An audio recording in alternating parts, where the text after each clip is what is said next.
मेरा नाम मोहित है। यह बात कुछ साल पहले की है। मैं कॉलेज में बीएससी कर रहा था। मैं रोज़ जिम जाता हूँ, इसलिए मेरी बॉडी काफ़ी अच्छी है। यह बात हमारे कॉलेज की मैडम जो हमारे पड़ोस में रहती है उसके बारे में है। उसका नाम कृतिका है। वह पिक्चर की हीरोइन जैसी लगती है। वह रोज़ साड़ी पहनती है। वह शादीशुदा है और उसका पति एक बड़ी कंपनी में मैनेजर के पोस्ट में काम करता है। मैं आपका समय ज़्यादा न लेते हुए सीधा कहानी पर आता हूँ। उस समय मैडम हमारे क्लास में एक सब्जेक्ट की प्रोफेसर थी। एक दिन मैं कॉलेज ख़त्म कर बाइक लेकर अपने घर जा रहा था। तभी मैडम रास्ते में चलकर घर की ओर जा रहे थे। मैंने अपनी बाइक मैडम के पास स्टॉप की और कहा, चलिए मैडम, मैं आपको आपके घर ड्रॉप कर देता हूँ। उसने कहा, थैंक यू, लेकिन मैं अपने आप चली जाऊंगी। मैंने कहा, मैं भी घर की ओर जा रहा हूँ, फिर आपको मेरे साथ चलने में क्या प्रॉब्लम है? मैंने काफ़ी बार कहा, इसलिए वह मान गई। हम लोग घर पहुँच गए। उसने मुझे थैंक यू कहा और अपने घर के अंदर चली गई।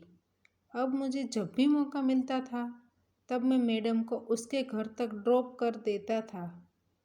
मेरी उनके साथ काफ़ी अच्छी दोस्ती हो गई थी।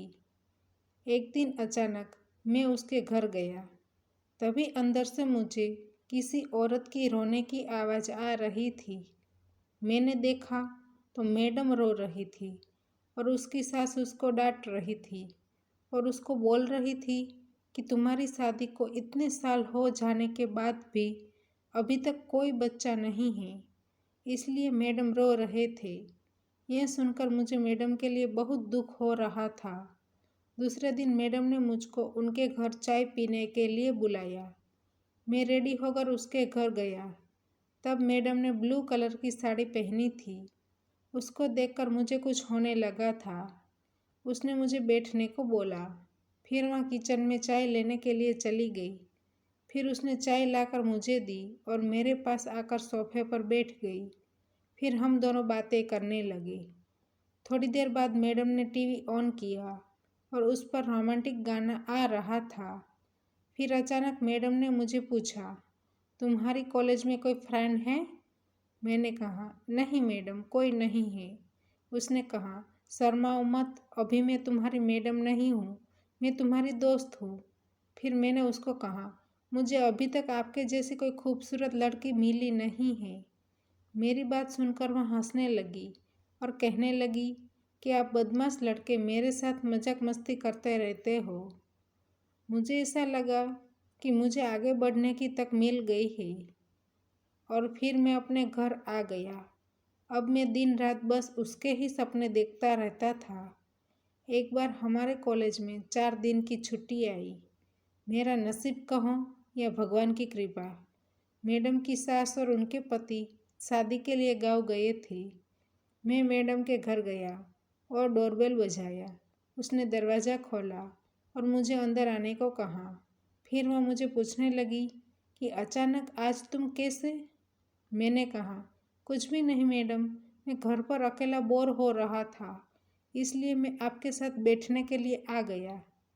थोड़ी देर बाद मैडम 2 गिलास शरबत लेकर आई। फिर मैंने कहा, आपकी सास दिखाई नहीं दे रही है। उसने कहा, वह गाँव गए हुए हैं। फिर मैंने कहा, मैडम, एक दिन मैं जब आपके घर आया था तब आप रो रही थी। मेरी बात सुनकर वह अपने आप पर कंट्रोल न कर सकी और मुझे अपने दिल की बात बता दी। उसने कहा, मेरी शादी को 7 साल हो चुके हैं, लेकिन अभी तक मुझे कोई बच्चा नहीं हुआ है, इसलिए मेरी सास मुझे डांट रही थी। काफ़ी सारे रिपोर्ट्स करवाए, लेकिन मुझ में कोई कमी नहीं है, लेकिन मेरे पति मुझे बच्चा नहीं दे सकते। मैंने थोड़ी देर बाद कहा, मैडम, आपको कोई प्रॉब्लम न हो तो मैं आपकी मदद कर सकता हूँ। इतना कहकर मैं उसके पास जाकर बैठ गया। वह कुछ नहीं बोली, इसलिए मेरी हिम्मत बढ़ गई। मुझे लगा कि मैडम भी मेरी मदद लेने के लिए रेडी है। फिर दोस्तों, क्या हुआ होगा वह तो आप सब लोग जानते ही हैं। फिर मैडम को बच्चे का सुख मिल गया। तो दोस्तों, हमारी कहानी यहीं पर समाप्त होती है। आपको कहानी पसंद आई है तो वीडियो को लाइक करें और शेयर करें, और चैनल पर नए हैं तो चैनल को सब्सक्राइब करें, और हाँ, नोटिफिकेशन बेल को ज़रूर दबाइए ताकि आने वाली अगली अपडेट आपको सबसे पहले मिल सके। धन्यवाद।